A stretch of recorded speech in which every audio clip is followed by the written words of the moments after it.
राधे राधे। मैं अभिषेक भटनागर अपने channel God is mind पर एक बार फिर आप लोगों का स्वागत करता हूं।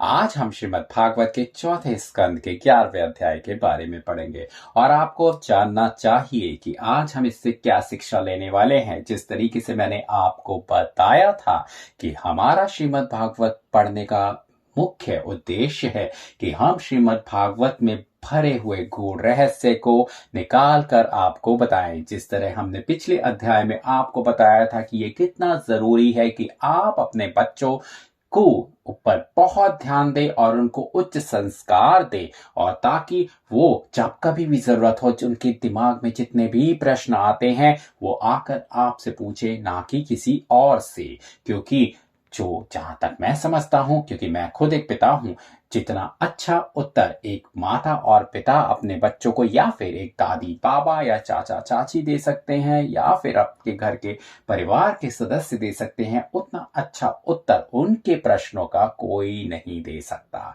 इसलिए बहुत महत्वपूर्ण है कि आप पिछले अध्यायों को भी सुने और जो भी कोई निष्कर्ष हमारा निकलता है हम उसको बताते हैं। जैसे आज के अध्याय से आपको ये निष्कर्ष निकलने वाला है कि देवता भी गलती करते हैं। तो ऐसा नहीं है कि इंसान से गलती नहीं होती, गलती कोई भी कर सकता है, परंतु उच्च मनुष्य वही होता है जो गलती करने वाले की गलती को क्षमा कर दे और जिंदगी में आगे बढ़ जाए। क्योंकि यदि हम गलतियों को पकड़ के बैठे रहेंगे तो इस तरह तो जीना बहुत दूभर हो जाएगा और बहुत मुश्किल हो जाएगा। और ये बहुत अच्छा है कि आपको क्षमा प्रार्थी होना चाहिए, आप किसी को क्षमा करने का आप में मादा होना चाहिए।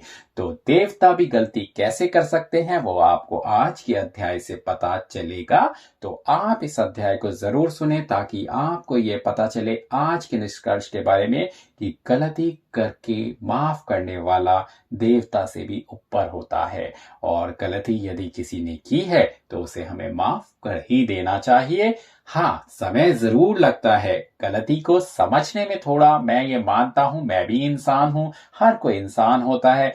इंसान को इस तरीके से इसको अडेप्ट कर लेना कि हाँ ये गलती गलत थी, तो वो थोड़ा समय जरूर लग जाता है। वो समय लीजिए, किसी ने मना नहीं करा कि आप समय मत लीजिए, समय लीजिए, परंतु इस गलती को क्षमा कर दीजिए।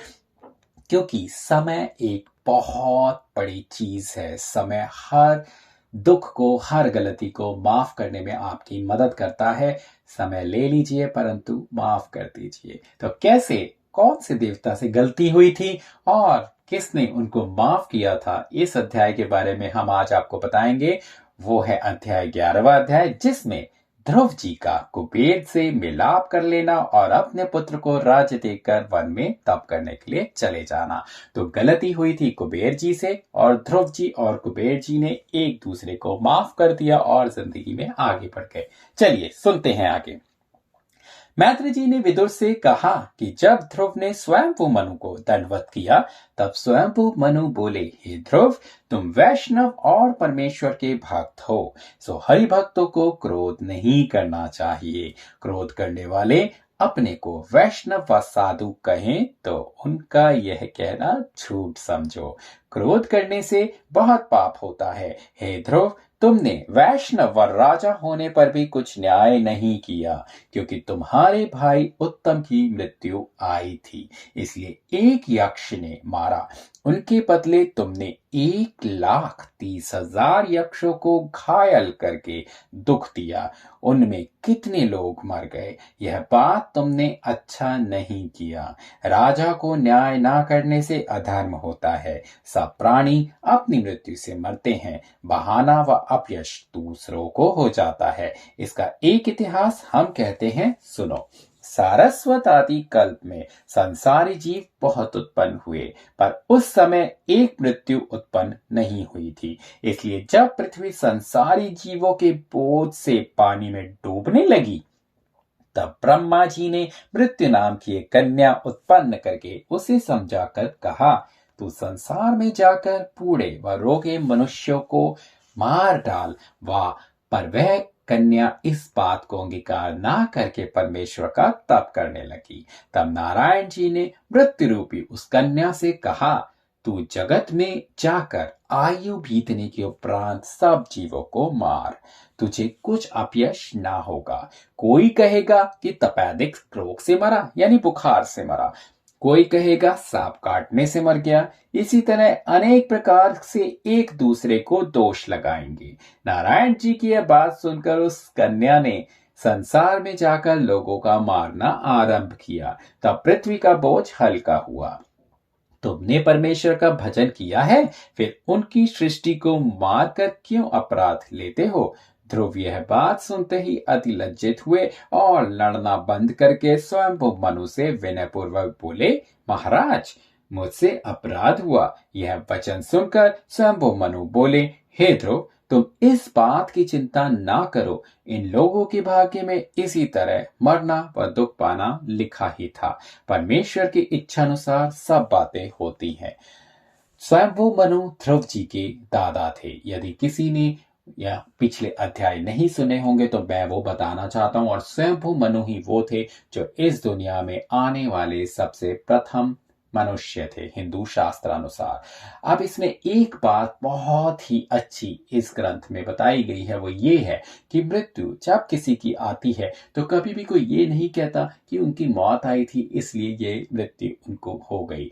अपितु हर कोई ये कहता है उसके कारण हो जाते हैं। या तो वो कभी एक्सीडेंट हो जाता है, या तो कभी किसी को बुखार हो जाता है, या तो कोई भी कारण बन जाता है, परंतु कोई ये नहीं कहता कि उनकी मृत्यु आई थी इसलिए मृत्यु होगी। अपितु उसके कारण ही बन जाते हैं। और वो कारण कैसे बन जाते हैं ये सब उसके भाग्य में लिखा है।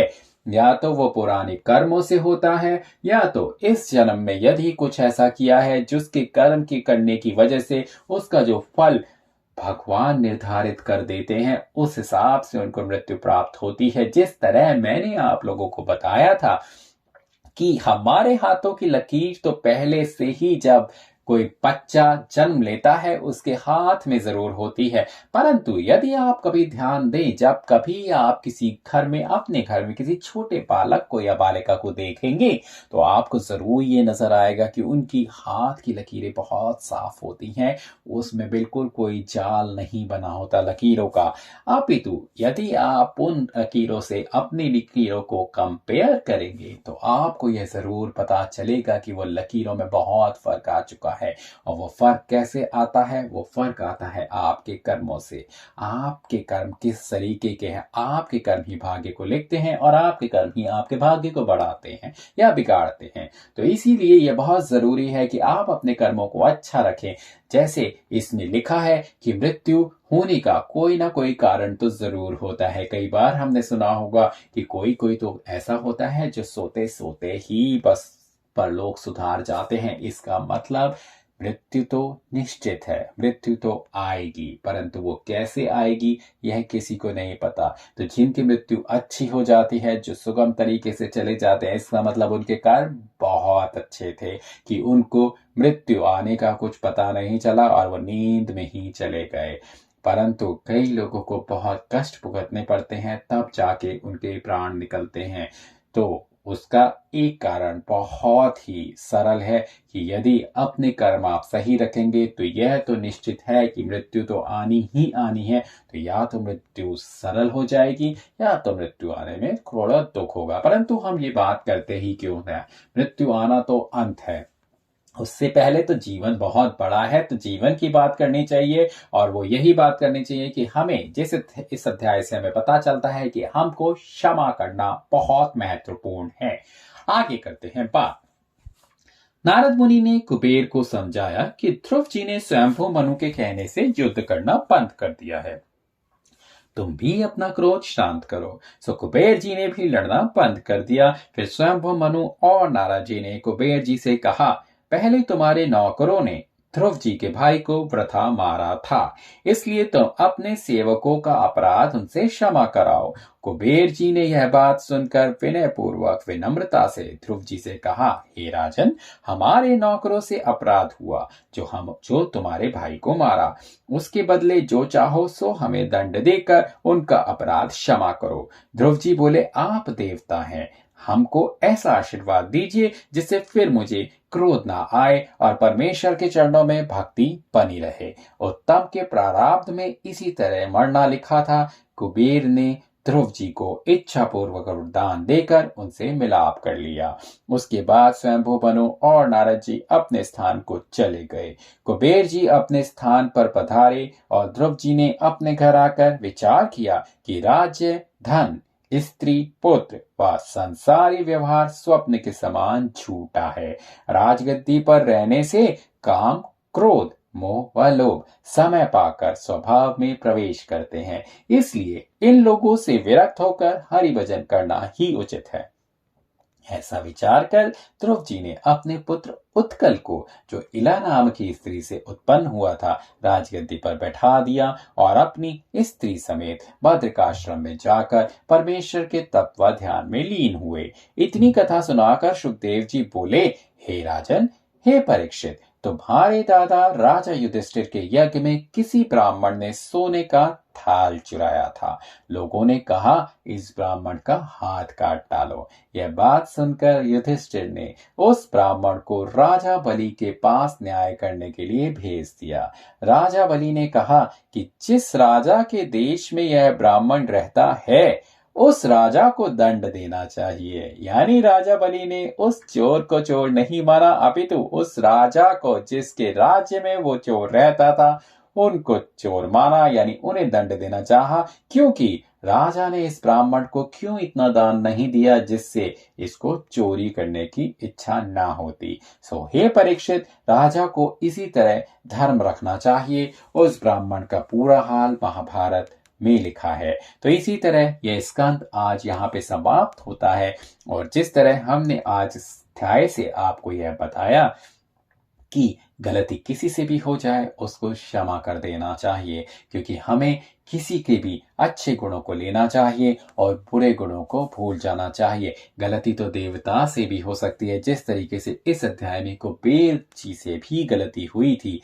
तो हम सब तो इंसान हैं। तो आगे यदि आपके कार्यालय में या आपके घर में किसी से भी गलती हो जाती है, तो इतना मादा रखिए कि आप उसको क्षमा करें, जरूर से जरूर क्षमा करें, क्योंकि जीवन बहुत छोटा है और इतनी बड़ी कुंठाएं लेके कहाँ जाएंगे।